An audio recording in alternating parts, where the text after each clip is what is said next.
We are at the mining investment event in Quebec City, and I am joined now with the President and CEO of Formation Metals, Deepak Varshney. Thank you so much for being with us. Hey, thanks for having me. So the company is advancing the N2 gold project right here in Quebec. So why don't you tell me a little bit about that project and the company's vision as a whole?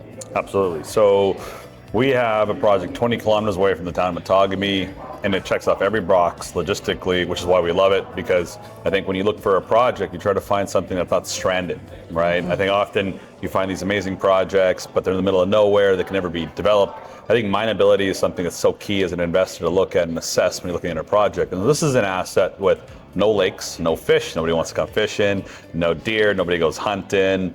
You know, this is a project where it's in a well-developed area in the Abitibi, obviously Casa Berardi to the west, Maple Gold Mines with Dua and Jutel. So this is a project with great zip code, and what attracted us about it is it's very shallow. So a big thing with the Abitibi, especially where we are outside of our deposit, is there's a lot of overburden. These projects are very deep, right? They start 200, 300, 400 meters deep.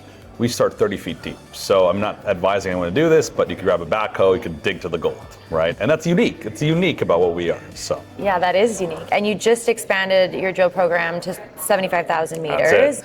What gave you confidence to ramp up exploration? The drill results, right? Ultimately, you know, when we first looked at this project, there's a historic resource, about 800,000 ounces in the open pit, 71,000 ounces in the underground. And it was done in the 90s with a much higher cutoff than you would expect today. So, you know, we saw that there's an opportunity, obviously, to expand just by where gold is at today.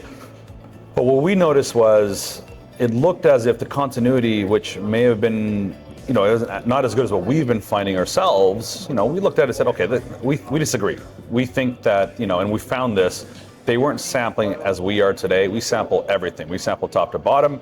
Sampling's a lot cheaper today than it was in the 90s and 2000s, and I understand you're trying to cherry pick core, trying to save money, and the funny thing is, this is an ex agnico project, right? But even then, you know, budgets are real, and in 2008, the big recession happened, they gave it back to Waldridge. We clicked on this project, we started drilling it, we started coming with great results, and really, it wasn't the 75,000 meters a result of just us. It's the confidence we've been given by our investors, right? Because we raised 23 million non-broker just 2 weeks ago, and that's with real institutional money. You know, about 20 of the $23 million was institutional, and it's because we're delivering 31 meters of 2 grams, 60 meters of a gram, no smearing. You know, our high grade here is 11 meters of 4 grams. So when you look at this project, and I bring up the word mineability, this is something that can be produced one day, and so that's what attracted the capital, and it's let us expand the program. And when you're talking to investors this week, especially here in Quebec City, what do you think is maybe an element of the story that's overlooked that you really want to make sure that people understand? That this target really is 3 to 5 million ounces, right? And I think that's kind of key to the story, where people have seen, you know, historical resource. And I think why we're very undervalued is you look at the project and you don't realize that this looks like one giant 8-kilometer zone. If you look at it based on historical work, it's 5 different zones, but we think it's 5 different zones because they'd go find something interesting, call it a new zone, drill it, and then move on to the next. And you know, what we're finding is it is looking like it is one giant broad zone. And if that's the case, you know, that target becomes more real, and I think that's where you're going to end up seeing, obviously, if we can show people the growth profile, re-rate will come. Okay, amazing. Well, speaking of growth and what's to come, can you just share maybe some key milestones or catalysts that investors can look for in 12 months? Totally. So the 2 biggest things are, number 1, drill results. You've got 2 rigs in the field. You know, we've got a big program. We're going to keep delivering. And I think the key with our project, because of the way the project looks, you can actually track our growth. You know, you can follow us along east and west as we grow this along strike. Yes, we're going to go a bit deeper, obviously, but this is a project where we're drilling the first 300 meters. So I'm not, you know, saying that this is, you know, there's a lot of work involved in calculating a resource, but you can see that we are going to come up with a resource later this year, and you can see how we're tracking towards that with growth based on, are we successfully expanding this to the east and to the west?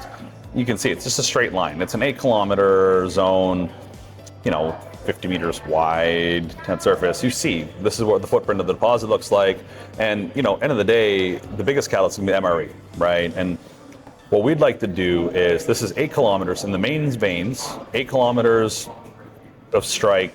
You know, it's at least 350 meters wide. You know, we've drilled it to depth, historically drilled to depth, you know, by Agnico, big company, right? And And so really it's all about how much of that 8 kilometers of strike we can capture in this resource, because 8 kilometers of target, 350 in width, at least 30 meters thick, it pinches and swells between 20 and 60. So you can really see the ounces add up if we're successful, and you're targeting Q4 for that MRE. Amazing. Well, it looks like a lot of great news coming from Formation Metals. It's gonna be awesome. Can you tell us where you're trading and what your ticker is? So our ticker is FOMO, F-O-M-O, and we trade on the CSC. I know, it's fantastic. That's clever. Right? I really like it's hard that. to forget. You don't want to miss out on Formation Metals. Thank you so much for being with us, Deepak. Thank you.